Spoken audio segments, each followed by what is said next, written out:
Olá, pessoal! Estamos aí em mais um momento educacional e hoje a nossa convidada é a Aline Reis, nutricionista, e nós vamos falar sobre contagem de carboidratos e educação nutricional. Então, sejam muito bem-vindos e aguardem. Oi, boa noite, doutora Oi, tudo Janice. bem? Tudo Boa bom com você? noite! Seja bem-vindo. Bom, doutora, primeiro, muito obrigada pelo convite. Para quem não me conhece, eu sou a Aline Reis, sou nutricionista, moro em Belém do Pará, estou aqui, né? Fiz toda a minha formação em nutrição, fiz mestrado em neurociência de comportamento aqui em Belém também, dentro do núcleo de teoria e pesquisa do comportamento, bem voltado para a psicologia mesmo. Então, nesse período aí do mestrado, eu acabei fazendo alguns cursos extracurriculares e entre um desses cursos foi o curso de educação em diabetes, Diabetes. né? E me deu uma segurança muito maior para falar sobre diabetes e expandiu a minha visão sobre o que é tratar o diabetes, né? Porque quando a gente vem da nutrição, vem dentro da caixinha da nutrição, vem naquela caixinha. Quando a gente faz o curso de educação em diabetes, várias lâmpadas acendem na nossa cabeça, essa é a verdade, né? Quando Você a não gente consegue. estuda, né? Eu falo que quando a gente É, estuda, várias já acendem.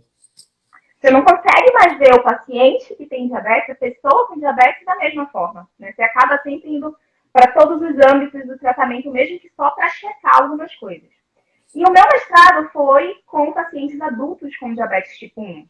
Né? Eu faço parte do GDIA, que é o Grupo Educativo em Diabetes, funciona dentro do Hospital Universitário, é coordenado pela professora Daniela Gomes, que é membro da SBD, né? E dentro do GDIA, nós temos um grupo com vários nutricionistas, com psicólogos, nós temos estudantes de nutrição.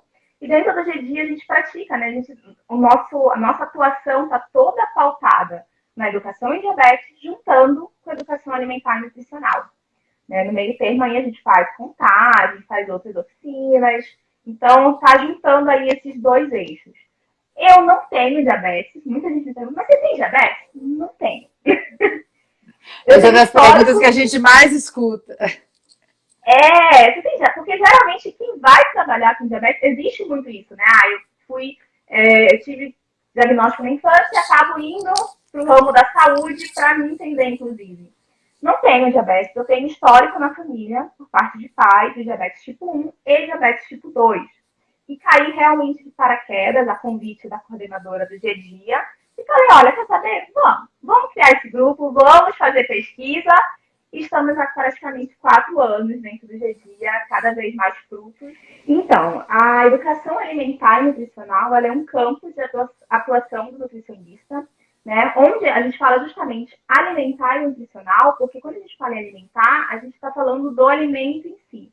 Quando a gente expande para nutricional, a gente está falando de alimentação. Então, a gente tem algo muito mais amplo. Tem ali dentro comportamento alimentar, tem produção de alimentos, desde o plantio até o consumo e o pós-consumo. Então, a educação alimentar e nutricional, ela perpassa todos os âmbitos da alimentação. Não só o que você come e o quanto você come. Mas ela está envolvida aí, inclusive, dentro de políticas públicas. Hoje a gente fala muito, né, da educação alimentar e nutricional, que é, abreviando, a gente chama de EAN, de um modo transversal nas políticas públicas. Eu até trouxe, eu peguei aqui o marco de referência. A gente tem um marco brasileiro de referência em educação alimentar e nutricional para as políticas públicas. E eu marquei aqui justamente como que ele conceitua essa EAN. Né? O que o marco diz? Que a EAN é um campo de conhecimento de prática contínua e permanente, transdisciplinar, intersetorial e multiprofissional, que visa promover a prática autônoma e voluntária de hábitos alimentares saudáveis. Então, olha como é amplo e como a gente consegue casar com a educação em diabetes. Eu super consigo ver a educação em diabetes aqui dentro. É multidisciplinar, não é só o nutricionista que faz. Né? Ela é contínua, né? Ela é intersetorial, permanente e ela visa esse hábito alimentar saudável e essa autonomia que a gente busca tanto no paciente com diabetes, né? Que ele não fique preso naquela receitinha de prescrição dietética que diz o que ele tem que comer, o quanto ele tem que comer e a hora que ele tem que comer. E quando a gente fala de diabetes, a gente está falando de uma condição crônica. Então, ele vai ter que conviver, seja DN1 ou DN2, pro resto da vida dele. Como é que ele vai viver a vida inteira preso no papel? Simplesmente não vai. Uma hora ele não vai conseguir. Exatamente. E quando a gente está falando de doença crônica, a gente está falando de comportamento, né? A gente está falando de aceitação, a gente está falando do físico, do mental, do emocional. Então, assim, faz muito sentido que toda essa evolução que a gente tem visto aí, para alguns pontos muito positivos, né, para as pessoas que estão aí trabalhando de uma forma séria, mas por um outro lado também, talvez a nutrição esteja sofrendo muito, né, com os modismos, né, com os milagres. Eu já falo que já é milagre, né? Porque isso não é nem mais uma estratégia nutricional. É uma oferta de milagre. E as pessoas estão se confundindo muito. E aí, as pessoas educadas, mais uma vez, saem na frente e com vantagem.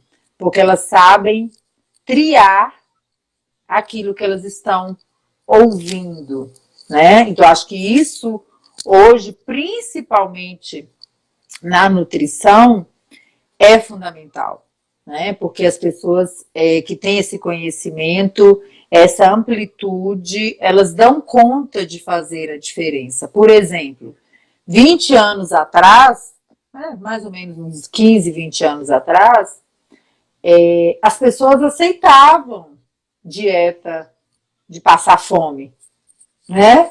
E hoje a gente ainda colhe um triste legado dos pacientes com diabetes tipo 2 que chegam ao consultório e falam assim, não, doutor, eu fui no nutricionista 20 anos atrás. 20 anos, assim, é muito tempo mesmo. Eu recebi uma dieta que era uma ervilha, meia folha de alface, meio tomate, e nunca mais na vida eu voltei, porque aquilo ali não é para mim. Eu tomei pânico, então assim, generaliza, né, a nutrição. Então, a educação em saúde, né, não precisa nem ser em diabetes, ela também dá para a pessoa esse poder de enxergar que aquilo não é para ela, né, que aquilo não é bom, que aquilo às vezes não vai de encontro às preferências dela, né? E vocês que têm essa experiência lá no G-Dia, conta pra gente como que vocês fazem, como que é o dia a dia da educação nutricional e como que os pacientes hoje no Brasil, para o pessoal da nutrição, como que as pessoas buscam isso, como que elas poderiam triar melhor a busca por um acompanhamento nutricional que seja mais educativo? Então, no dia atualmente a gente só atende pacientes que residem no Pará, né? O nosso comitê de ética, ele aprovou para o Pará.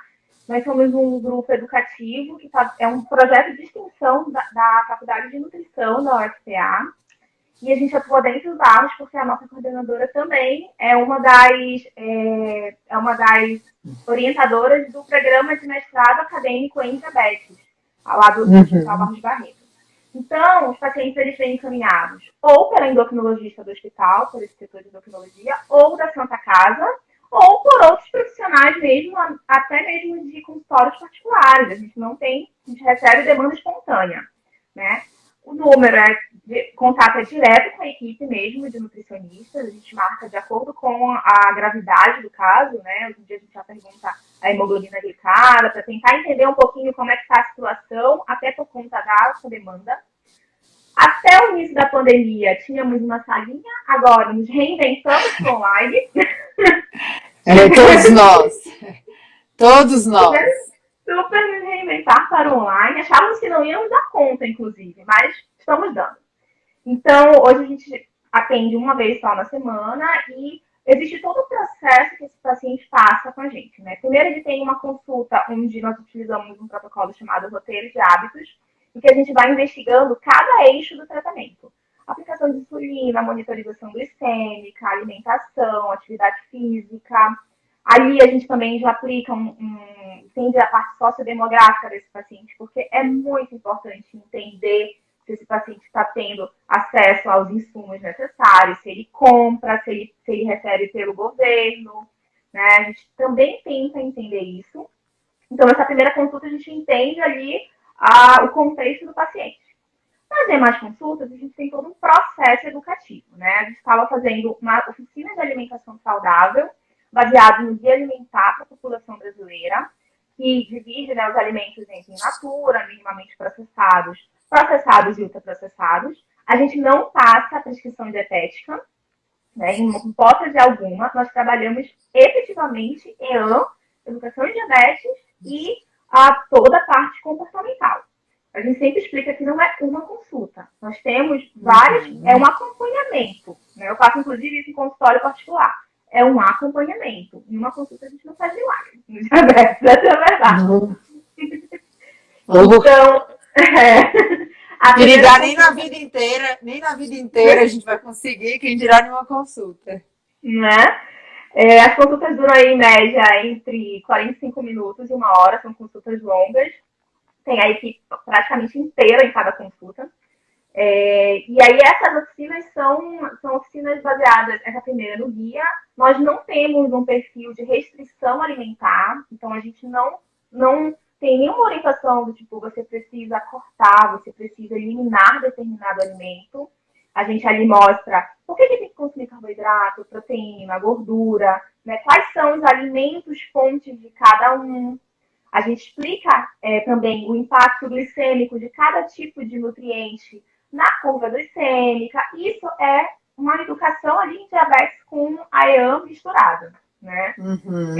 Então, o primeiro atendimento é mais ou menos para ele entender o que é uma alimentação saudável, que não precisa ser restritivo, que ele pode sim fazer suas vontades, desde que tenha ali um contexto, uma quantidade adequada, que ele faça a aferição da glicemia também.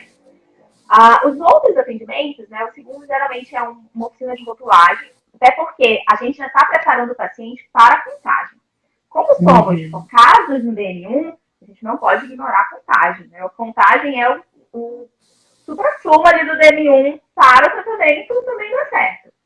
Então, a gente vai preparando esse paciente para a contagem de carboidratos.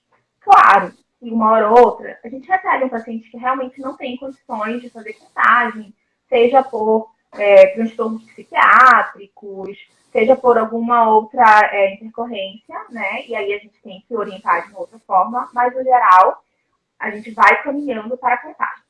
Então a segunda oficina é uma oficina de rotulagem alimentar. A gente vai abrir rótulos, vai mostrar, vai falar de alimento diet, de alimento light. Aproveita e conversa se já tem algum mito relacionado ao alimento diet. Alguns chegam achando que precisam, né, comprar alimentos diet, então a gente vai dar uma orientação aí. Até que a gente chega na contagem de carboidratos propriamente dita, né? Nós dividimos essa oficina em duas, porque anteriormente nós fazíamos só uma e a gente percebeu que era muito peso para o paciente. Muito conteúdo, É muita coisa um dia só. A consulta passava de 1 hora e a gente percebia que eles na hora até que eles entendiam, mas no retorno... Não assimila, né? Exatamente.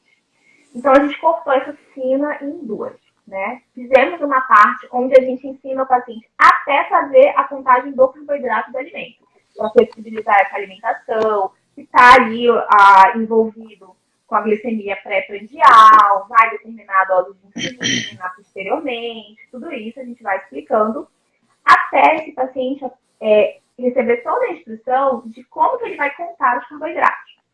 Seja de um alimento que vem embalado, um alimento industrializado, seja de uma fruta, seja de uma preparação como um bolo, e eventualmente ele possa fazer em casa.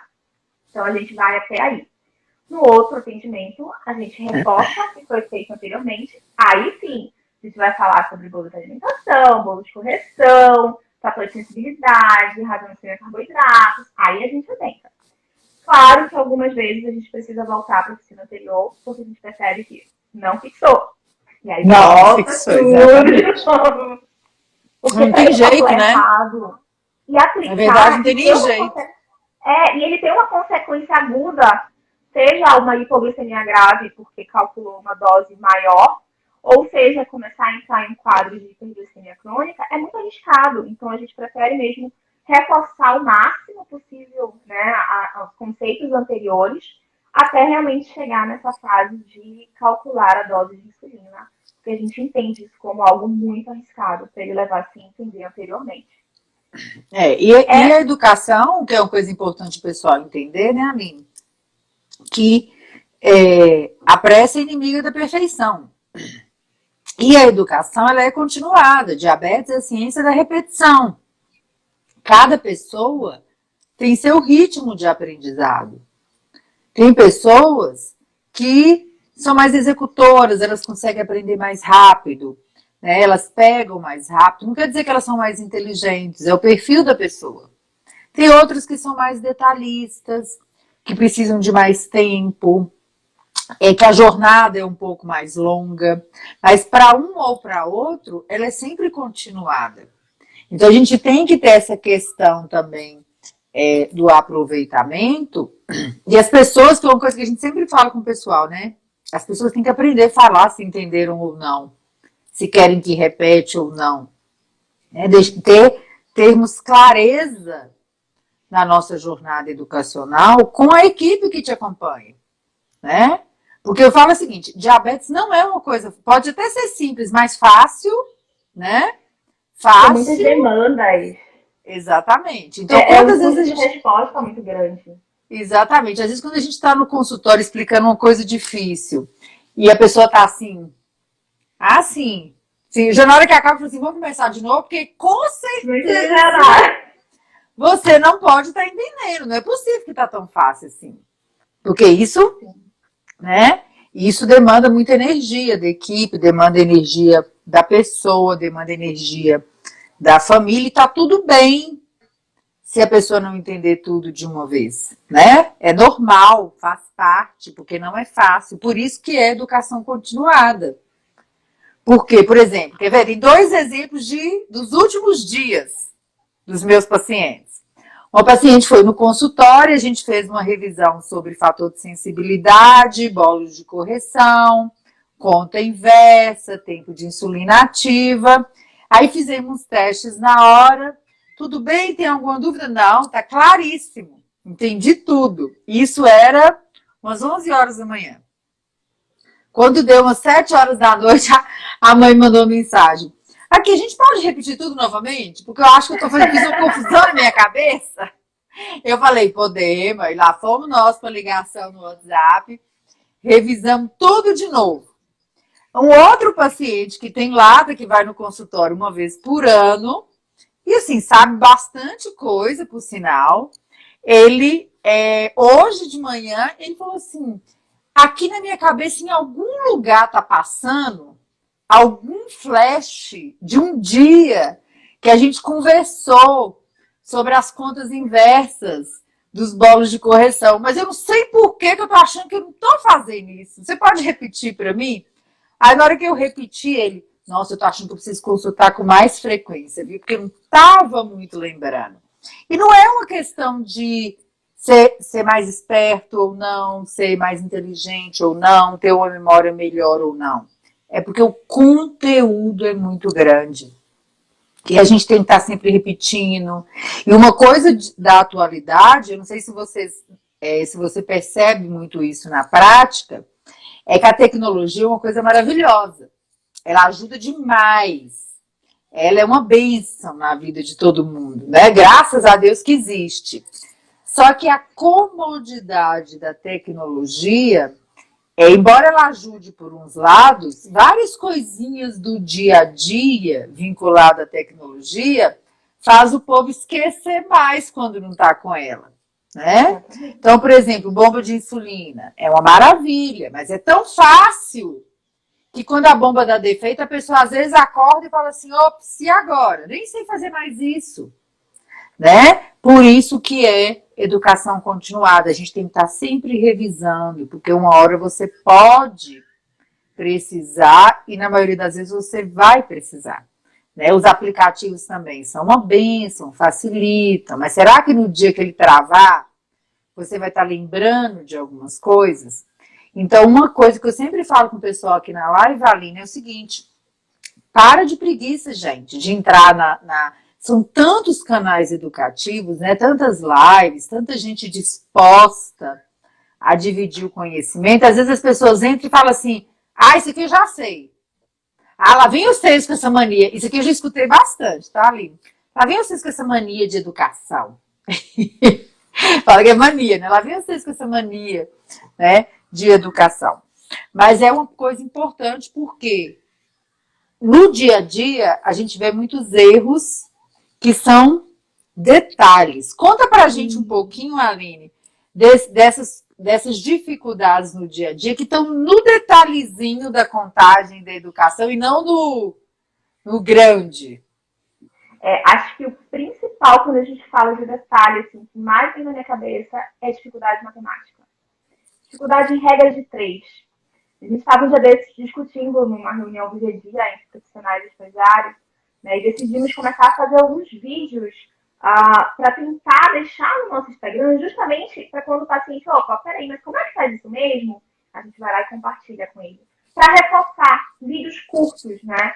Porque na oficina tá tudo ok. A gente explica, tem dificuldade com matemática, então vamos sentar e explicar a regra de 3. Viramos professores de matemática, não tem problema. Acho que a gente precisa ter essa sensibilidade também, né, como profissional de saúde, de entender onde é que está ali o nosso paciente para executar isso. Então, se você tem dificuldade com matemática, a gente vai te ensinar a fazer essa regra de 3. Fazemos a regra de 3, beleza. Terminou a consulta, entendeu tudo, tá tudo ok. Deu outra semana, traz o diário, vamos olhar o quanto você calculou de carboidratos, né? Como que foi. Não entendeu a regra de 3. Então, vamos de novo para a regra de 3. Né? Ter essa sensibilidade de olhar essa questão, o que é mais difícil para o paciente nesse momento, né? Que às vezes é uma coisinha, né? Às vezes ele não esperou o tempo para tirar a caneta, né? Aplicou a insulina, mas não contou os 10, 15 segundos, já tirou de uma vez, aí não colocou a dose completa, então vai dar um impacto na glicemia pós-prandial. Um conjunto. Isso, e é muito interessante o nutricionista saber disso, né? Porque quando a gente fala de contagem, a gente está falando ali de um método para ajudar, né? Que tem como foco o controle glicêmico. Vai dar uma flexibilidade alimentar, mas o principal ali é manejar esse controle glicêmico, né? E se o nutricionista não entende que precisa esperar esses 10 segundos da caneta, que tem que fazer o rodízio, né? Para não... Ele fica cego. Ele fica certo, ele acha ele sempre que é a quantidade de carboidratos. Ele acha sempre que é a comida, que é a quantidade de carboidratos. Né? A gente olha tudo. Quando a gente pega um diário glicêmico, quando a gente vai atender um paciente, a gente olha todos os contextos. Né? Seja dentro do dia a dia ou seja em consultório particular. Mesmo com diabetes tipo 2, eu olho todos os contextos. Né? Porque a gente precisa ter essa visão geral do tratamento mesmo. Exatamente. E aí, Aline, até uma coisa interessante, que tem muita gente que visita as páginas, né, relacionadas ao diabetes, e às vezes as pessoas até acham que a gente só existe diabetes tipo 1 no mundo. Mas não, gente. As pessoas com diabetes tipo 2, elas são, na verdade, a maioria da população com diabetes. E nem sempre isso quer dizer que o tratamento delas é mais simples. Muito antes, pelo contrário. E nem muito menos que contagem de carboidratos é só para quem tem diabetes tipo 1. Que os próprios profissionais de saúde muitas vezes lidam com a contagem de carboidratos como se ela fosse uma exclusividade das pessoas com diabetes tipo 1.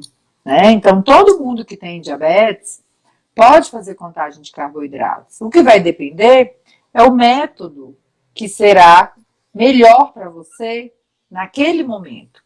E aí a Aline falou uma coisa muito interessante. Cada pessoa vai se adaptar à sua realidade, à sua motivação, ao seu conhecimento, ao seu processo educacional. E uma coisa que eu sempre falo com o pessoal para ter cuidado na mídia social são com os extremismos, que a gente vê aqui com muita frequência. Pessoas, às vezes, que não têm experiência profissional, às vezes nem é um profissional formado ainda e está falando na rede, né? Nem é um profissional de saúde, e às vezes com muitos extremismos, que é assim, todo mundo que tem diabetes tipo 1 tem que fazer contagem de carboidratos. Ninguém que tem diabetes tipo 1 pode usar dose fixa de insulina. E isso confunde a cabeça das pessoas, por quê? Porque está errado falar isso. Então, quando a gente não tem clareza para falar com as pessoas, e também assim, não tem uma autoridade vinda da área de saúde para falar, às vezes as pessoas cometem muitos equívocos. E confunde as cabeças. Aqui, por exemplo, a gente sai de uma live, eu recebo dezenas de mensagens das pessoas falando assim, ai, doutora, eu tenho diabetes tipo 1 e não faço contagem de carboidratos. Eu já tentei e não consegui. Quer dizer que eu vou perder uma perna, vou ficar cego porque eu não faço contagem de carboidratos. Aí você pergunta para a pessoa, quanto é que tá a sua glicada? Minha glicada tá 6,5. Eu falei, meu filho, fica com ela então, né? Porque tá funcionando muito bem. Você tá feliz, porque 90% dos DM1 que estão aí, às vezes usando bomba de insulina, fazendo contagem, não tem a glicada que você tem, né? Então a gente não pode ficar se comparando com a outra pessoa. A gente tem que se perguntar se eu estou sabendo as coisas, se eu estou dando conta de fazer. Porque você deu um exemplo, Aline, maravilhoso da conta matemática. As pessoas, com a repetição, a maioria que é alfabetizada, porque a gente também no Sistema Único de Saúde, gente, a gente lida com muitas pessoas que não foram alfabetizadas, né? E que tem, às vezes, um analfabetismo que a gente chama de funcional. A pessoa lê, mas não entende o que ela está lendo. E algumas terapias dentro do diabetes, algumas situações, a gente precisa do entendimento do que a pessoa está lendo, né? Então é complexo, não é simplesmente colocar num papel e achar que a pessoa está entendendo. Então tem muita coisa envolvida numa escolha. Então a gente tem que ter muito cuidado quando a gente julga que uma pessoa com alto poder aquisitivo, com alto grau de instrução, consegue fazer qualquer coisa dentro do tratamento e às vezes vai para a mídia social falando que quem não está fazendo está errado, ou se um profissional de saúde fez uma troca, né? Se um profissional de saúde, às vezes, não indicou a contagem de carboidratos, ou até indicou para o paciente voltar para a dose fixa, que ele está errado, né? Então, gente, muito cuidado com o que vocês escutam e avaliem aquilo que é bom para você, né? Aquilo que é adequado para você. A gente tem, né, um modelo transteórico de mudança de comportamento que vem de pesquisas com pessoas dependentes, acho que tabagistas ou são pessoas dependentes de álcool, não estou recordando agora. Mas eu acho muito legal esse modelo, porque esse modelo, ele tem as escadinhas, né, tem os degraus, onde você vê como é que esse paciente, será que ele está preparado para mudar? Você consegue enxergar ali dentro? Será que ele está preparado? Será que ele entende que ele precisa ou que é melhor para ele isso ou não? Porque a contagem ela é só um dos métodos. Eu tenho pacientes com diabetes tipo 2 que eu trabalho até em índice glicêmico. Super funciona. Ele tem de índice glicêmico, a gente fala de escolhas alimentares, dá exemplos de alimentos, de vídeo que tem carboidrato, que tem proteína, que tem gordura. E é um método que funciona, mas que não funciona para todo mundo. Né? Olha, Tânia, inclusive a Aline já me tirou de vários mitos de alimentação. A Tânia é minha paciente. Então eu falo assim, que a gente tem que ter muito cuidado, porque, por exemplo, nós, na Santa Casa, muitos anos atrás, mais de 10 anos atrás, que a gente fazia umas oficinas de contagem de carboidratos, a gente distribuía até as calculadoras para os pacientes, né? E a gente se deparou numa situação, várias vezes, Aline, de pacientes que não sabiam usar calculadora. Não tinha ideia do que era uma calculadora. Hoje, alguns deles são usuários de bomba de insulina. E estão muito bem controlados, ou seja, eles aprenderam, eles deram conta, eles evoluíram. Outros chegaram no seu limite e não conseguiram mais evoluir. Então, cada pessoa tem a sua jornada educacional. ou dentro da nutrição, ou da parte da endócrina, mas na parte do diabetes, né? Então é muito importante a gente entender isso. Claro que também existe um outro cenário, aquelas pessoas que às vezes estão aqui ou que ouvirão depois e que vão falar assim, nossa, eu nunca ouvi falar de contagem de carboidratos. Eu tenho diabetes tipo 2, que é muito comum, né? Isso é o mais comum. Sim. A pessoa ter diabetes tipo 2, não ter ouvido claramente falar de contagem, mas que na maioria das vezes já está fazendo uma contagem por substituição, né? Ela já foi treinada, às vezes a pessoa não tem noção do que é aquilo que ela foi treinada, não ficou muito claro para ela que seja uma contagem. E outras pessoas chegam à consulta e estão muito bem adaptados com a sua rotina alimentar, com a sua medicação, com o seu controle. E está tudo bem também não aumentar, muitas vezes, a complexidade do tratamento, né? Porque cada pessoa tem o seu momento, gente. Então é importante vocês entenderem este lado também, né? Que é difícil, porque o que é fácil nessa vida, né, Aline? Tem nada fácil, gente. Fácil? Nada fácil. Pensa em contagem, né? Gente, tem muito de coisas em volta da contagem. Você tem que primeiro saber como escolher seu alimento. Antes de você calcular a quantidade de carboidratos, será que você está escolhendo um alimento nutritivo, um alimento bom, um alimento que vai saciar a tua fome, né? Que nutrientes ele está te dando? Que é o primeiro passo. Porque o que eu observo muitas vezes é que a contagem é como se fosse só para controle glicêmico. E aí a gente tem aquele paciente que come muito mais carboidratos, proteínas e lipídios do que o corpo dele precisa, aplica mais insulina, o controle glicêmico maravilhoso, porque, claro, está aplicando insulina. Mas a longo prazo, esse paciente ganha peso, esse paciente começa a desenvolver outros problemas que vão fazer refletir nas doses de insulina que ele está tomando. E aí vira uma bola de neve. Porque mexe com a imagem Exatamente. corporal, mexe com, muitas vezes, traz ali um comer emocional, né? Um Os comer transtornos transtornado. alimentares, o comer transtornado, exatamente. Exatamente. Né? E aí Então a a gente gente tem que ter muito cuidado, né, Aline, hoje, com o que se relaciona ao diabetes e às dificuldades.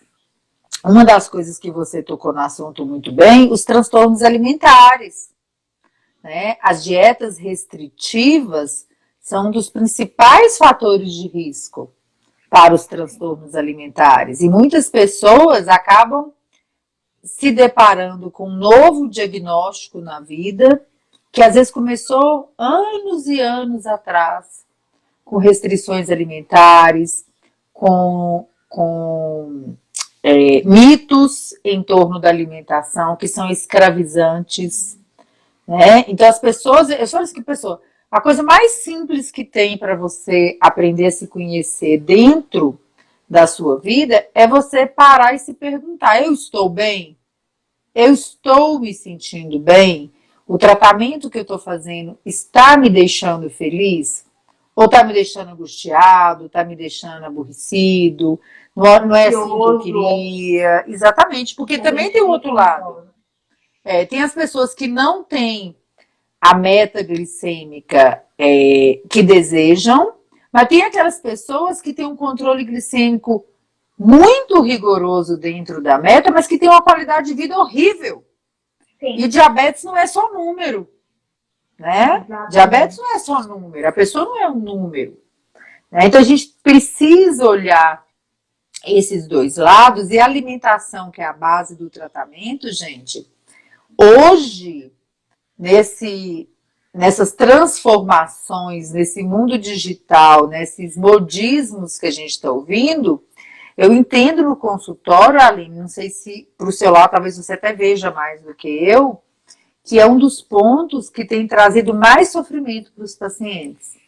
É Sim. a questão, é o ladinho, é a basezinha voltada para a alimentação, é a que tem trazido mais confusão e mais sofrimento. Fala um pouquinho sobre essa experiência sua em relação a isso para a gente. Eu, como nutricionista, eu trabalho com abordagem comportamental, né? Toda a minha formação de mestrado foi voltada para a análise do comportamento. Então, eu falo muito de comer emocional, de comer transtornado, de questões alimentar, percepção de imagem corporal. E muitas vezes o que eu vejo em consultório quando a gente fala de, por exemplo, DM2, são pessoas que já vêm com um histórico familiar de DM2, muitas vezes traumatizante, que chora no consultório, que acha que a vida acabou, que tem medo de comer. Eu tenho um paciente, eu até atendi ela esses dias, que quando eu olhei o diário, eu falei, você tá comendo arroz? Ela falou, eu tô. Ela tinha medo de comer arroz.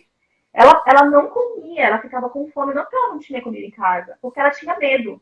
Medo da Ela tinha glicose medo de subir. comer. Exatamente. E por muitos meses a gente trabalhou esse medo dela do arroz, por exemplo, que era algo que ela comia e que ela deixou de comer. Ela tinha medo de alguns legumes, né? No diabetes tipo 1, a gente geralmente vê já um outro perfil que não é tanto do medo de comer, mas já é além das crenças que usualmente já vem quando a gente fala de diabetes, né? Porque eu falo que todo mundo acha que sabe tratar diabetes. Essa é a verdade. Pega a experiência do primo, do sobrinho, do vizinho que perdeu a perna e já vai, né? Já chega, então as pessoas já chegam com esses mitos. Mas no diabetes tipo 1, a gente acaba tendo algumas questões relacionadas ali, principalmente quando é infância, do supercontrole. Né? Existe ali um supercontrole, muitas vezes uma culpabilização materna, inclusive, a mãe que se sente culpada, às vezes, do filho ter desenvolvido diabetes, a mãe que acha que alimentou errado o filho e por isso desenvolveu diabetes, então a gente tem que explicar que já não é assim, tem que explicar de onde vem o diabetes tipo 1, já aconteceu bastante de a gente chegar em mães estarem se culpando por isso, não só na fase infantil, mas propriamente adultos, né? Na minha dissertação eu tinha um dos pacientes, ele se culpava porque ele acreditava que ele, na adolescência, o que ele comia na adolescência fez ele ter diabetes tipo 1. E todo mundo dizia da família que era culpa da mãe. E aí ele tinha essa culpa interna. Né? Ele não culpava a mãe, mas ele se sentia mal, ele achava que era ele o culpado. Mas, por todo mundo culpar a mãe, ele via um sofrimento na mãe. Então, isso nem fazia parte da minha dissertação, mas aí eu sentei, não, vamos conversar aqui. Durante uma das intervenções, a gente conversou sobre grande diabetes, tudo isso. Né? Eu estava fazendo oficina culinária na casa desse paciente. E aí é uma angústia, é uma culpa, né? Que esse paciente ia carregar, essa pessoa ia carregar pro resto da vida, se ninguém chegasse Que a e educação explicasse. libertou. Sim. Então, existem muitos esses padrões, né? E quando a gente fala do transtorno, do comer transtornado, que eu falo assim, gente, vamos imaginar, é uma criança normalmente diagnosticada com diabetes que tem ali sempre um controle da alimentação, porque ela precisa olhar para a alimentação dela. Não tem como a gente dizer que não precisa. Ela precisa, a mãe precisa entender de alimentação. Essa criança vai crescer olhando diferente para a comida dela. Ela não vai ter a mesma relação com o alimento que uma criança que não tem diabetes, porque quando ela olhar, ela vai acabar pensando no carboidrato, na proteína e na gordura. Né? E de alguma forma ela vai ver diferença com a alimentação. E quando ela chega ali naquela pré-adolescência, ela tem todos esses fatores ambientais para o desenvolvimento de um transtorno. Né? A gente tem mídias sociais, tem a TV, às vezes tem a própria pressão da família para não engordar, porque normalmente nesse período a pessoa, né, engorda, ganha peso, que é normal, porque está crescendo, e as pessoas em volta não entendem isso. Né? Acham que é um ganhar peso referente a ganhar só gordura. Mas a pessoa está crescendo, essa criança está crescendo. Então essa criança está sendo bombardeada de estímulos que vão levar ela, provavelmente vão levar. Né? A gente sabe que E que estabelecem as crenças, né? sim, e que só aumenta, né? Ela já vem com crenças e isso vai aumentando. Então, o paciente adolescente às vezes chega, tá no novelo de lã. Aí a gente vê o que é prioridade aqui. O que você quer trabalhar agora? Você quer falar do diabetes? Você quer trabalhar controle glicêmico? Você quer falar de comida? Ou você quer falar da sua imagem corporal, da sua percepção? Você sente que a sua imagem corporal está influenciando no que você come, que está influenciando na sua glicemia? Né? A gente tem uma bola ali que a gente precisa ir destrinchando. E isso não se faz da noite para o dia. Não sei se faz Não. sentido. Não, eu até falo muito com os pacientes. Um dos meus consultórios é perto de uma igreja, em Belo Horizonte. E aí, quando a lista de coisas para a evolução é muito grande, e às vezes a pessoa está muito, né, angustiada e fala, já parte assim, do que é diabetes para a bomba de insulina, na mesma hora a conversa, fala assim, eu queria te explicar, para dar solução tudo na mesma hora, você veio no endereço errado, amor, porque tem que ser milagre ali, ó, no quarteirão de cima, na matriz de Santa Efigênia, porque nesse mundo terreno aqui não vai ser possível, porque a gente vai levar tempo nessa construção. E é por isso que a gente está aqui hoje, né, assim, aproveitando um lado bom, né, se é que existe um lado bom que a pandemia trouxe, das pessoas virem, né, para as redes sociais, para que a gente possa dar a nossa contribuição e complementar, mesmo quando os pacientes estão dentro de centros de diabetes, com equipes, com a educação como carro forte, o tempo nunca é suficiente, né, Aline? Ele nunca será suficiente para ninguém para aprender tudo o que a gente precisa aprender. E se a gente parar para pensar, o tratamento, né, tudo que está envolvido com diabetes, tanto tecnologia quanto o tratamento em si, evolui constantemente. Cada vez a gente tem uma tecnologia nova, tem um estudo que saiu novo dizendo que alguma coisa ajuda, ou que outra que as pessoas acreditavam que ajuda não ajuda mais, já comprovou. Então a gente tem que estar sempre. Por isso que eu falo assim, a educação alimentar e nutricional e a educação em diabetes faz todo sentido elas serem constantes.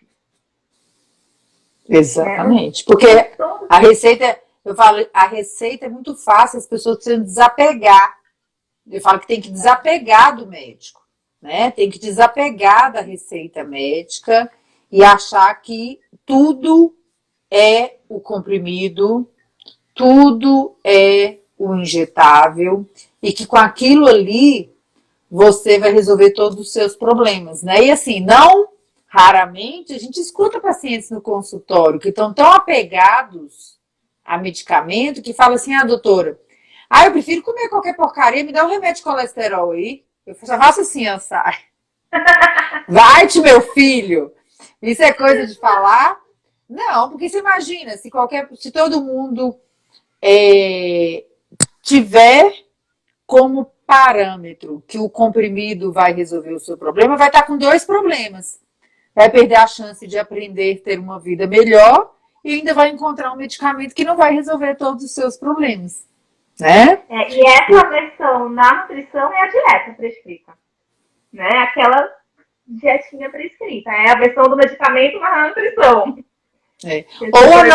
Ou eu falo assim, ou até a não prescrita, né? Porque as dietas restritivas, que muitas vezes também são orientadas, ou seja, não são prescritas e são orientadas de uma forma muito restritiva, muito dificilmente as pessoas conseguem ter uma qualidade de vida com um padrão alimentar desta forma, né? Fora os riscos que elas estão incorrendo de ter, né, um transtorno alimentar, né? Não aqui, gente, que a gente esteja falando para qualquer pessoa que quando você está acompanhando com a sua nutricionista e você receba um plano alimentar, que isso esteja errado, de forma alguma, né? De forma alguma. Hoje a gente tem várias linhas, né, dentro da área de saúde, né? A nutrição comportamental é uma que faz muito sentido, né, Aline? Você construir o plano alimentar com o seu paciente, né? Durante aquela jornada, você constrói aquilo ali. Mas eu tenho dezenas de pacientes no consultório que não é a vibe deles, não é isso que eles querem. Eles querem ter uma orientação mais simples, mais pontual, com menos encontros, e eles estão ótimos assim com o cálculo de um plano nutricional, uma lista de substituição. Cada pessoa é cada pessoa, né? Uns amam a dieta low carb, né? Outros amam a nutrição esportiva, né? Então, assim, cada um tem acha seu caminho. O bom, o melhor de tudo é o quê? É a gente ter um monte de opção, gente. É verdade. Uma coisa que eu sempre falo com os pacientes quando eles entram em contato é que não necessariamente ele vai receber o plano prescrito. Mas isso não significa dizer que ele também não vai. Na verdade, a anamnese vai dizer pra gente, vai dar um norte do que vai funcionar ali. Né? É porque acaba que quando a gente fala em nutricionista, até hoje em dia já está mudando, mas até pouco tempo atrás, o nutricionista era aquele profissional que cortava alimento e que você saía de lá com um papelzinho dizendo tudo que você tinha que comer. Só que isso é só uma estratégia. Hoje em dia sabe que isso não funciona para todo mundo. Né? Então eu gosto sempre de falar isso, ó. Pode ser que isso funcione para você. Funcione para você, isso. Pode ser que a low carb seja legal para você. Tem paciente que faz low carb e nem sabe que faz low carb. Exato. Não, tem gente que faz zero carb, tem gente que faz no carb e só descobre que aquilo ali tá esquisito, né? 2, 3 semanas, um mês depois, na hora que chuta o balde, né? Na hora que tá correndo atrás de doce, de pão, aí descobre. Então, acho que a Brígida até colocou aqui, ó, a pandemia está nos fazendo sair um pouco de nossa forma engessada de viver. Então, acho que o importante, gente, e nos grupos, nas redes sociais, um problema que a gente ainda precisa evoluir muito nessa nossa década aí de dificuldades, é as pessoas aprenderem a evitar os extremismos, né? É o 8 ou 80, é o tudo ou nada. Ou você faz low carb ou você vai morrer com complicação de diabetes, né? Ou você faz isso, ou vai acontecer aquilo com você. Ah, você tá comendo carboidrato? Vixe, você vai morrer de diabetes, né? Porque essas aberrações nós escutamos a qualquer momento. Tudo bem se para você uma low carb é ótimo. Se para você está sendo bom, ótimo, vai ser feliz. Mas não fique dramatizando o tratamento do outro, né? Então, acho que isso é uma coisa importante. Generalizando também. Exatamente. Como se funcionasse para todo mundo. Né? Parece que aquilo, não tem como mudar, tem que ser essa estratégia e tem que generalizar para todo mundo. Isso, porque isso aí não é tipo... a gente falar de low carb nas redes sociais. E outra coisa, Aline, é a prova maior de que a pessoa não está educada em diabetes é quando ela entra em conflitos por excessos, né? É a prova maior de que a pessoa não está educada. Então, gente, não entre em conflitos à toa, aprenda. Se a pessoa está ali, olha, eu estou fazendo uma dieta low carb, está sendo bom para mim, minha glicose está controlada, para e pergunta, gente, o que é essa low carb? Será que seria bom para mim? Olha, vou anotar aqui, se deu certo para fulano, quem sabe eu não posso aprender um pouco? E muitas vezes, né, gente, transitar entre as terapias nutricionais, né? Por exemplo, tem muitas pessoas que têm um percentual habitual aí de carboidratos no seu dia a dia, não fazem uma dieta low carb, mas que em alguns horários do dia utilizam as estratégias low carb alinhadas com a equipe e que conseguem controles de glicose como nunca conseguiram naquele horário. Mas não precisa excluir o carboidrato da sua dieta para isso, né? Não precisa comer 1 dúzia de ovos e 3 quilos de carne, né? Na hora do almoço para isso aí. Né? Então é muito importante as pessoas entenderem um pouco. Aqui na página a gente já fez muitas lives nos últimos meses sobre a nutrição funcional, sobre veganismo, sobre vegetarianismo. Né? Então, assim, a gente sobre a nutrição comportamental, o que a gente faz? A gente transita entre vários conceitos com fundamento para que as pessoas, entendendo, possam fazer o seu melhor uso. Uma outra coisa, por exemplo, que a gente tem enfrentado muito, né, Aline, que eu falo com os pacientes que a gente tem que parar e entender, é o radicalismo que as pessoas têm tido de começar a fazer jejum quando a glicose está alta, entre em jejum. A glicose do meu filho está alta, então eu só darei comida para ele depois que a glicose abaixar. E eu já recebi pais no meu consultório que às vezes os meninos ficam esgoelando 1 hora e meia com fome, enquanto a glicose não abaixa, os pais não dão alimento. Pessoas que dormem sem jantar, sem comer uma outra coisa, porque a glicose deu elevada às 7, 8 horas da noite, fica de jejum até o outro dia, às vezes nem dorme, com o estômago roncando. Qual a qualidade desse sono, né? Que também influencia na glicemia. Que a qualidade do sono também influencia. Isso. Porque amanhã pode acontecer a mesma coisa, né? Porque quem tem diabetes pode ter um motivo para uma hiperglicemia a qualquer momento. Então, gente, transitar entre as terapias nutricionais, entender um pouco, olha, minha glicose está alta, muito alta às vezes por algum motivo. Conhecer, às vezes pode te dizer o seguinte, vou jantar, mas será que não é uma boa hora para eu diminuir o carboidrato e fazer a minha correção e acompanhar a minha glicose? Que é muito diferente, né, de vou beber água até baixar. Sim. Né? Vou dormir com fome. É a tomada de decisão, né? Aí é fantástico. A educação alimentar, a educação em diabetes, né? Estou com a glicemia alta, tá, mas o que eu vou comer que vai impactar menos nessa glicemia em uma quantidade que vai me deixar saciada, vai matar minha fome, né? Funcionar minha fome física, que a gente, glicemia alta, glicemia baixa, vai ter fome física em algum momento. Pode ser também aquela fome que já vem numa hiper, né? Então, saber identificar essa diferença também. E o que eu vou fazer agora? Eu vou comer algo com menos carboidrato, com mais proteína, com mais gordura? Qual é a quantidade? A gente sabe que ao longo do dia, até esse fator, carga da insulina, carboidrato é diferente. Né? A gente metaboliza carboidrato de uma forma diferente ao longo do dia. Né? Então, o que eu vou fazer a partir de agora? Né? E aí, você tem que conhecer o seu diabetes. Cada diabetes é único, essa é a verdade. Exatamente. E essa questão do comportamento, ela é fundamental, porque, gente, a glicose varia.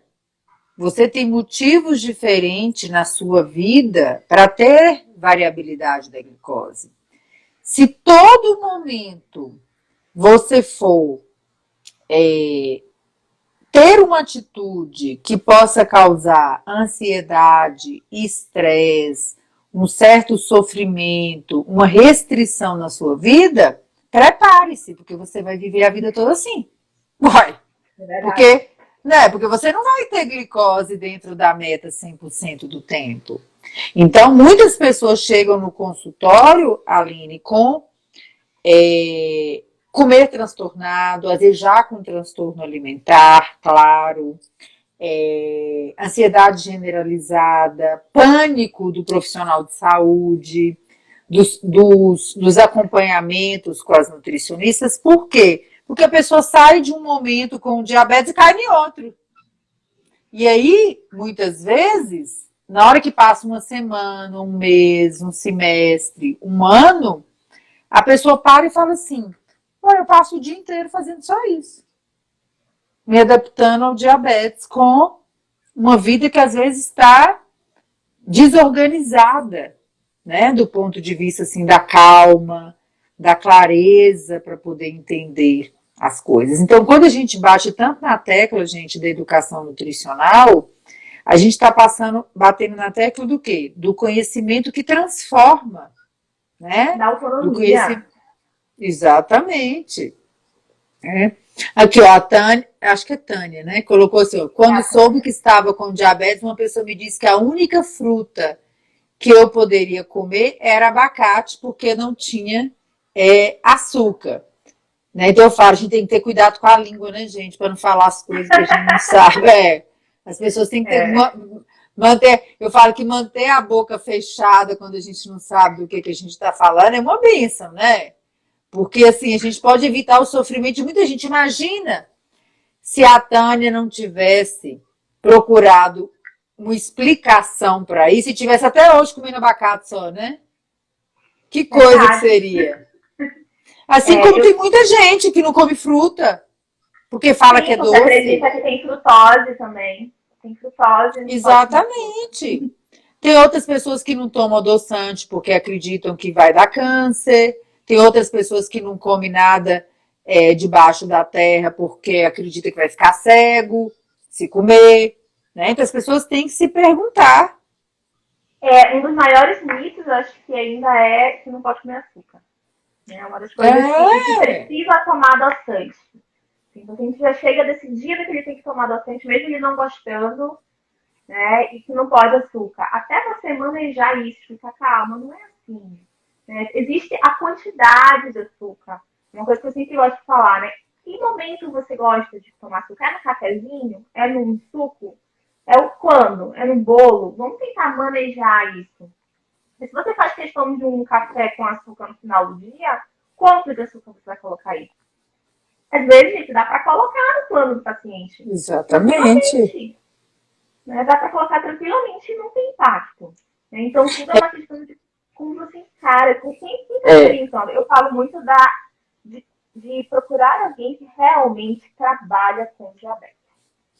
então, acho que isso aí que você falou é uma coisa importante. E quando a gente não está se sentindo bem, a gente procurar um segundo caminho.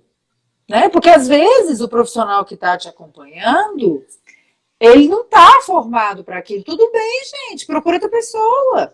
Né? A gente não precisa sair por aí sendo dramático, porque uma colega que é especialista em nutrição esportiva não sabe contagem de carboidratos. Tudo bem, ninguém é obrigado a saber de nada. Obrigada ninguém é. Você tem que ser bom naquilo que você se propôs a fazer. Essa que é a realidade. Né? Essa que é a realidade do mundo. Então, às vezes a gente escuta muito aqui na rede social as pessoas falando assim, mas o pediatra do pronto-socorro não sabia nada de contagem de carboidratos. Então, assim, o pediatra do pronto-socorro não sabia nada de contagem de carboidratos. Ele não tem que saber de contagem de carboidratos, ele tem que saber de urgência e emergência, de pronto-socorro, né? Ele tem que saber de hiperglicemia, de cetoacidose, porque isso é obrigação dele, né? Então a gente tem que ter muito cuidado, né? Para a gente poder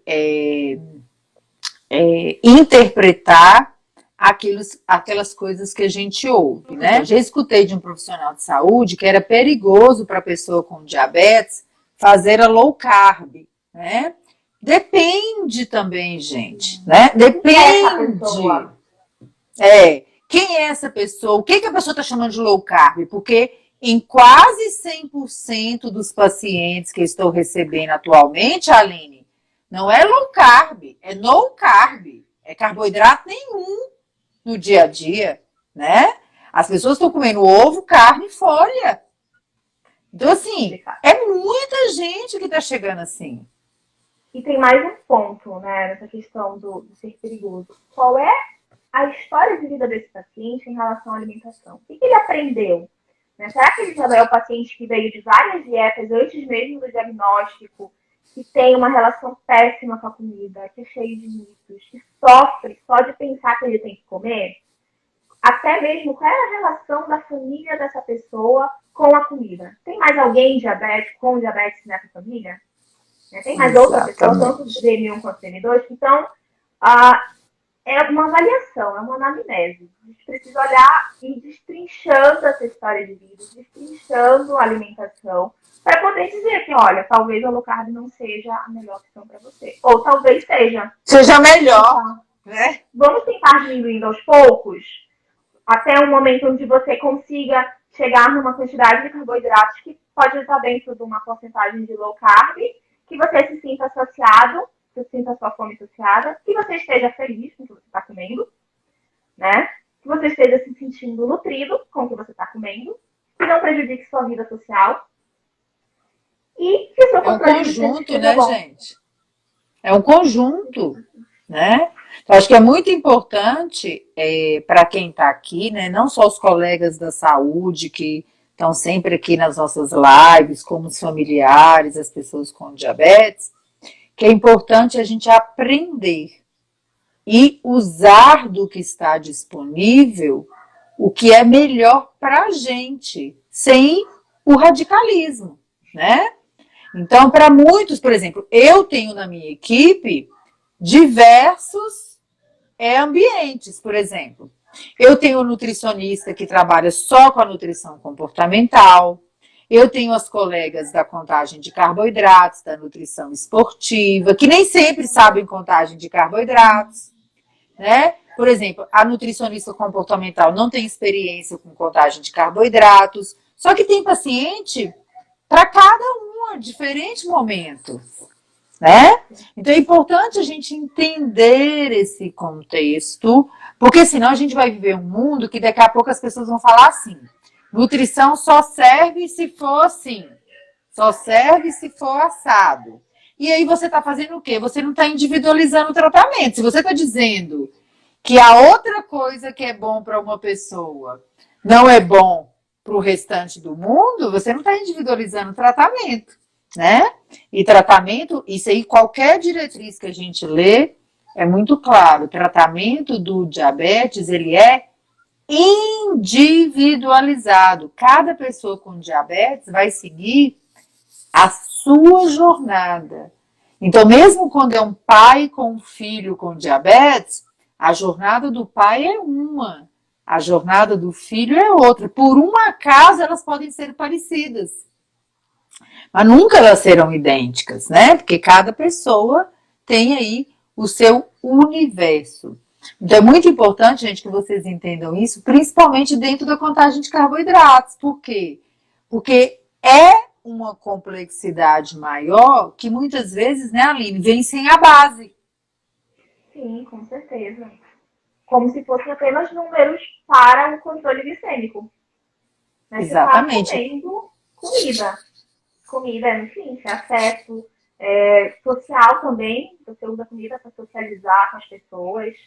Né? Hoje, É uma na fonte de pandemia prazer menos. a comida. É uma É, fonte de prazer. é Então, uma a fonte de comida é muito prazer. mais do que só quantidade de carboidratos, do que só nutrientes, né? Então, a gente tem que olhar essa comida de uma forma mais ampla. Isso, e é importante, exatamente, é importante entender isso justamente para que quando você tiver mudanças nas terapias nutricionais, você, na verdade, não seja um troca-troca, seja uma coisa a mais que você pode utilizar, né? Então, por exemplo, eu tenho pacientes que faziam contagem de carboidratos com um percentual maior de carboidratos e hoje fazem contagem de carboidratos com low carb, né? Outros que estavam na contagem de carboidratos e hoje são veganos. Então, mais para. E com low carb, porque assim, tem vegano e com low carb. Então, ou seja, as pessoas elas vão transitando, mas só pode fazer isso quem está educado. Só consegue fazer isso com clareza, com qualidade de vida, quem vai no seu passo a passo, na sua jornada de aprendizado com calma, com tranquilidade, se transformando, né, com o aprendizado. E isso é devagar, gente, pelo amor de Deus.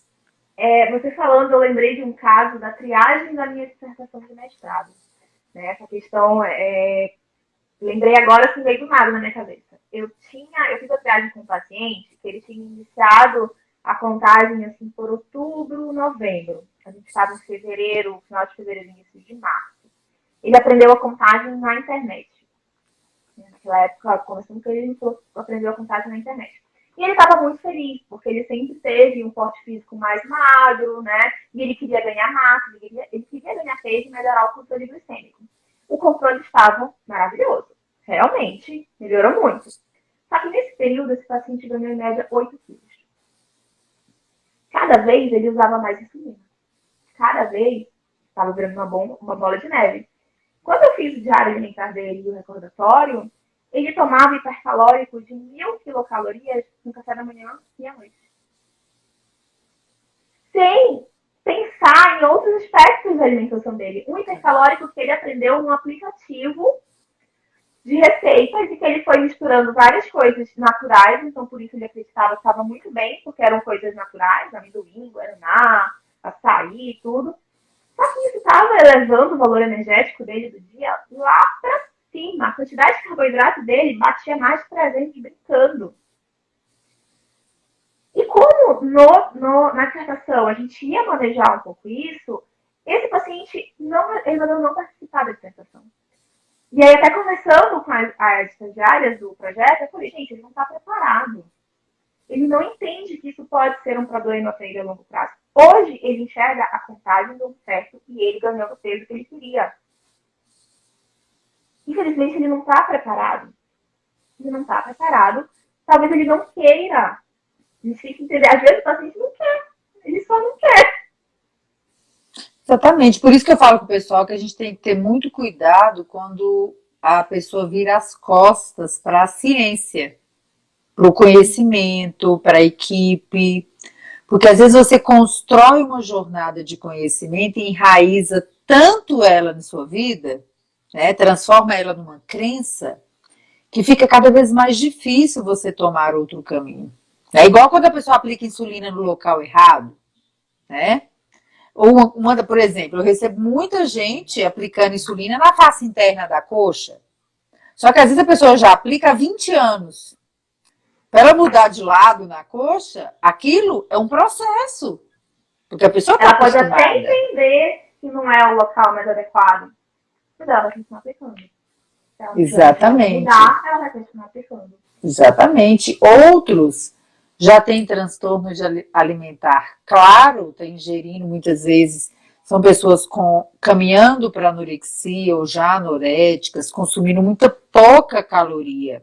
Eu recebo no meu consultório pessoas que começaram atrás do controle do diabetes, foram transitando aí na dieta low carb, na no carb, mas eles chegam no seu consultório abaixo do peso, consumindo 500, 700 calorias por dia. Mas estão felizes. De um lado, elas estão, na cabeça, estão felizes. Né? Porque do outro, existe toda a questão do transtorno alimentar. Do outro, não estão exatamente saudáveis do ponto de vista da saúde mental. Né? Porque é um transtorno da saúde mental. Então, a gente precisa, como equipes, como famílias, como pessoas com diabetes, entender que é muito mais do que, às vezes, aquele mundinho que a gente está inserido. Né? Aquele momento ali da consulta. Então, é muito amplo se educar. É muito amplo, é contínuo, transita, gente, por todas as especialidades da equipe. Então, a Aline falou uma coisa muito boa, né?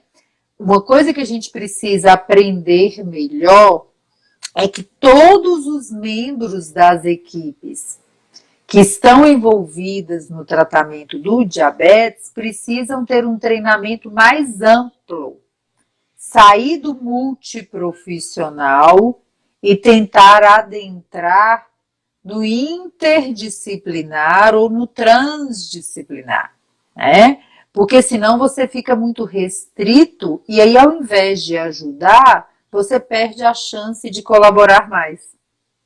Né? Então, assim. E às vezes é um detalhe que até que o paciente, naquele profissional, no endocrinologista ou no enfermeiro, para ajeitar um pequeno detalhe, é uma orientação de rodízio, por exemplo, de insulina. Pedir para ele esperar 10 segundos. Até ele lá, você já sanou essa dúvida. Você já orientou ele melhor. Exatamente. E, às vezes, e a educação é o caminho, né, mais certeiro. Falo que é o mais reto, não tem atalho, né? Ele é construído, é degrau a degrau, né? É dia a dia, não tem preguiça, né, para poder educar. Então isso faz muita diferença. Eu fico muito feliz de ver serviços novos andando aí, né, com essa velocidade, integrando, né? Então eu acho que isso é fundamental para as pessoas. Muito obrigada a todos